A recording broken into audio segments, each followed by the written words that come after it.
Congratulations, Donovan. You're one of the younger players in the team. Does it feel a bit like playing in Dad's army? But just how nice is it to have all that experience around you? Yeah, well, I mean, obviously, playing with the likes of Faf, Conway, Bairstow, you can name a lot more players. They have a lot of experience. They've won a lot of international games. They've played for a lot of trophies. So, as one of the younger guys in the team, it's obviously nice to play with them. They just bring calmness to the field, and I mean, the experience is something that you can't really explain. When you're playing with them, you just know that when they make a decision, it's obviously based on all the games that they've played, and collectively they work together to obviously make the best decisions for us. Donovan, your bowling has come in leaps and bounds over the last year, and it's just what's changed? How has it worked? Because you're now bowling crucial moments, and how does it feel to have that responsibility? Well, they're actually giving me opportunity to bowl now. No, so I mean, yeah, I've obviously always been able to bowl, but obviously having the backing of Faf gives me a lot of confidence as well, and the wickets have been assisting obviously finger spinners, so it's made it a bit easier for me to bowl. But I'm grateful that I've got the opportunities and Faf's been backing me in the crucial moments, so it's just my responsibility to take every opportunity I get and just keep growing, keep developing. The game is evolving every single game, so we're playing on different conditions at different grounds against different opposition, so it's just to keep it simple, and luckily for me the conditions are assisting finger spinners, like I said, so it's helping me as a bowler. Yeah. Are you able to explain the kind of fluctuations that we've seen from JSK? Obviously there have been lots of guys that are missing, and you played a lot of games away, but we had a big win last Sunday, flattened on Tuesday, now back up again. Are you able to explain why and how that's happening? I think I was able to explain it. I think we would solve all the problems, but obviously we've faced a lot of injuries. I mean, we've had 5 injuries to our bowlers, our frontline bowlers, and the guys that have came in have done an exceptional job. I think that's just sport. Sometimes you win, sometimes you lose. I don't think we can actually put our finger on it. We've obviously been trying to be as consistent as possible, but I think playing back to back, having games that are starting in the day, I think the toss obviously plays a big part, as we've seen in a lot of the other games. If you're batting first, it's quite tough to actually put a score on the board. But I mean, no excuses. We haven't been good enough. But we've been putting a lot of emphasis on actually making this our fortress, and we've actually played very good cricket over here at the Wanderers. So there's no real, there's no real reason, I suppose. But for us, it's just about to focus on the last group stage game and then qualify, and then anything can happen in the playoffs. We play 3 good games and we win the tournament. So let's hope that roller coaster has evened out now. It's not obviously nice as a team, but it hasn't gotten us down. We've actually just stuck to our guns, we've stuck to our processes, and we just want to get better each game. So let's see what's going to happen the next game. Hopefully we get a win, and that just actually spirals us into a nice flow going into the playoffs. Don, just Luther Spumler, he's coming to the side and he's got 11 wickets and another 3 tonight. Just tell us the impact he's had and what you've obviously played a lot with him as well. Just what's been the difference in this competition? Yeah, well, I mean, I think it all started when he played against us in the final in that T20 comp against the Titans, where he cleaned us up. He got 4 for nothing. But he's just oozing with confidence, and he's actually just keeping it really simple. He's using his cutter. His cutter is actually coming out really nicely. He's hitting good areas. He's setting the tone for us. You can see there's a lot of confidence. I think Faf also plays a big role in that, because when he's your captain and he gives you the ball, he's very clear with his instructions. He gives you a lot of confidence as a player. So, I mean, for me, he's done that. So I can just imagine what a player like Luto coming into the SA20, not getting picked up, could actually be a bit daunting. But he's actually stepped up and he's showing everyone why he's meant to be and he's actually what he's got. I mean, he's played international games as well, so you have to give him credit. And he's come in and he's actually, taken his opportunity. Opportunities are, far and few in between. So it's important when you get an opportunity as a player. But I think Faf plays a big role in this with the younger guys coming through, because he gives us a lot of confidence with all his backing. Because if he backs us, then it just gives us that extra edge. And I think Luto has been superb. I'm just going to take one more question.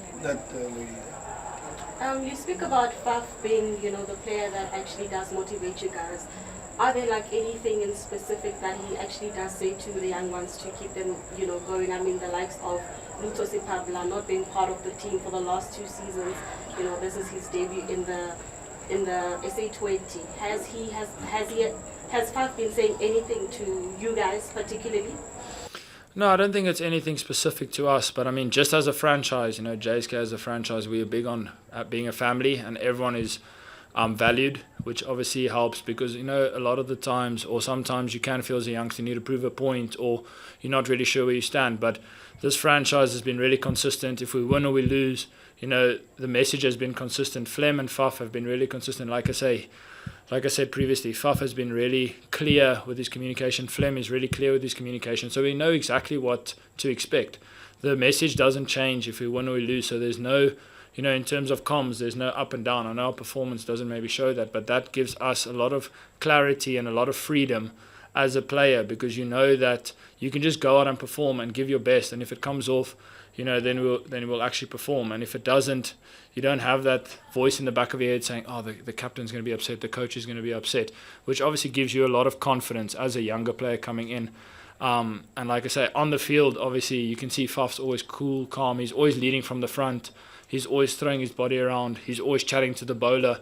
So all that experience just helps. That clarity and that calmness of Faf just filters through to a bowler. And I can imagine standing at the top of your mark, if Faf's speaking to you and you're clear about your plans and he backs you and he says, go for it. I mean, you can just go for it. And if you execute, then there's no doubt in your head. So that plays a big role for me. And I can imagine for Luto and the other younger guys in the team. How's it, Bjorn? Obviously, you guys are in the first playoff already. Top 2 on the log, playing Babacha. But how much of a pointer was this tonight to, if you win there, you've got to come back up here and play the final up here, and if you lose, you play an eliminator up here. How much of a pointer was tonight? I mean, obviously, you're missing a few players. But tonight, for what you guys need to improve on for those knockout games up on the high top? Yeah, it's a tough one. Obviously, the result is always the first thing that matters. We didn't come here to sort of just get game time under the belt. We wanted to win tonight. In saying that, it was crucial for a few guys to get onto the park, Lungi being one of them. We had a look at Sam Hain. Obviously, Ruti's leaving us tomorrow, so there were a few things that we didn't execute tonight with bat and ball. Hopefully by the time we get to PE we will have the resources and we will have done enough prep to rectify those, and if we do manage to come back this side, have those sort of plans in place. I'll ask the obvious one. How much did you miss Joe tonight, and what in particular? No, he's a massive loss for any team that he doesn't play for, not just us. If you take away his experience, just the quality alone that he brings is massive. There have been times where he sort of stepped into the unknown for us, playing in this competition this year. A lot of unknowns for him, and he still managed to find a way to score runs. And then you sort of add his experience and his calmness. It makes a massive difference in the team and in the environment as a whole. But in saying that, we can't just blame the loss on missing a couple of players. The players that took their places tonight are all quality places in their own right. So we'll have to take it on the chin, take responsibility for the loss, and accept that we weren't good enough tonight. Can I ask you a little bit about Quena, who bowled quite well and we got engaged in a few exchanges there with Faf. What does that say about him, and did you feel at any point as a skipper that you needed to step in there, or could you just let Quena? No, I'm not going to be the one to curb a youngster's enthusiasm. He's got that fire within him. Sometimes it expresses itself as what you saw tonight. It never crossed the line at any point, I thought. So if he felt the need to engage with Faf and that sort of got the best out of him for the contest, then by all means. The only problem is Faf is someone that sort of likes those confrontations as well, and it gets the best out of him as well. So it's a bit of a catch-22. You don't really want to play fire with someone like that, but at the other end, you also don't want to curb someone. You don't want to curb their passion for the game as well. So just let them express themselves. Just talk us through that point as well. I mean, didn't take any wickets, but his speeds were quite aggressive and his accuracy and agility. Yeah, you can't deny his talent. Whether he picks up wickets or not, whether he goes for runs or not. He's someone that always feels like he's in the game. I always feel like he's in the game. And even tonight, it felt like at numerous points in the evening, he was on the verge of picking up a wicket, and the momentum just sort of slipped away from us and we had to restart. But there's no denying the talent. There's no denying the X factor that he has. He definitely has the quality to crack open a game, regardless of how dead it may seem from the outside. So yeah, he's been impressive, and hopefully he can continue that. Swallow.